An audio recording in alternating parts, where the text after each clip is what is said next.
Bismillahirrahmanirrahim. The Battle of Badr is also known as the greatest Islamic battle ever fought.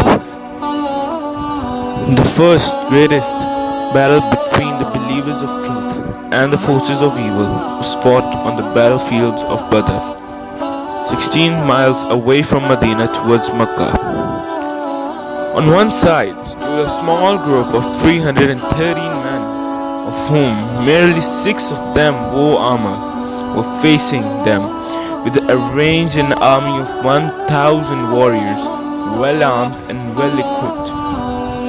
Believers had the strength of their faith on Allah and courage and hope. This battle is also known as the battle fought between the truth and the falsehood. Allah said in the Holy Quran, "Remember when you asked help of your Lord and He answered you, Indeed, I will reinforce you with 1,000 from the angels following one another." This battle is first battle of our Ummah in which the truth clashed with falsehood. It can also be described as Iman versus Shirk, and its participants are indeed the best of the Muslims. It is said in the Holy Quran, "Permission is given to them with whom the infidels fight because they were oppressed, and no doubt Allah is necessarily powerful to them." It was fought in the second year of Hijrat on the 17th of Ramadan, Friday. It was fought between the Quraysh of Makkah and the Muslims. The people who fought this battle are known as the Badriyuns. The Quraysh of Makkah were jealous with peace and safety of the Muslims. Abu Sufyan, the leader of the Quraysh, planned this attack. The Muslims were so weak. The Muslims' army had 2 horses, 70 camels, 8 swords and 6 armors, whereas the non-Muslim army has 300 horses, 700 camels and 600 armors. The area where the Muslims camped was sandy. They could not walk steadily over there. So, at the time of night, Allah blessed them with rain.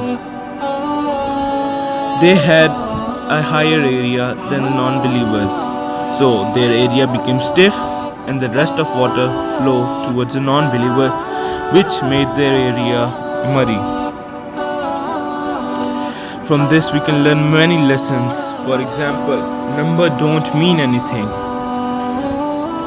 We should not determine any force by their number.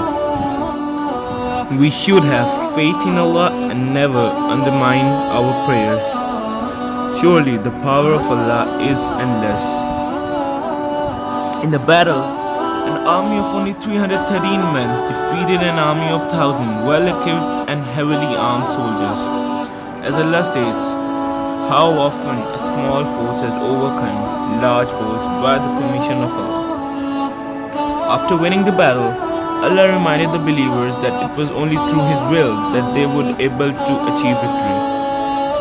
So, Allah sent down 1,000 angels in succession to again assist the Muslims' army and ensure their victory in the battle.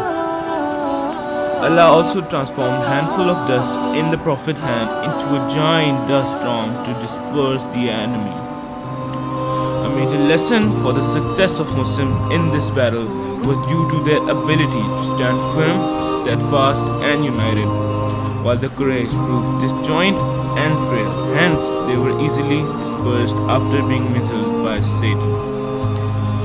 Only there were 14 Muslims martyred, in which Raziallahu anhum was one of them. The Muslims had 70 captives, in which all became Muslims except 2. Jazakallah.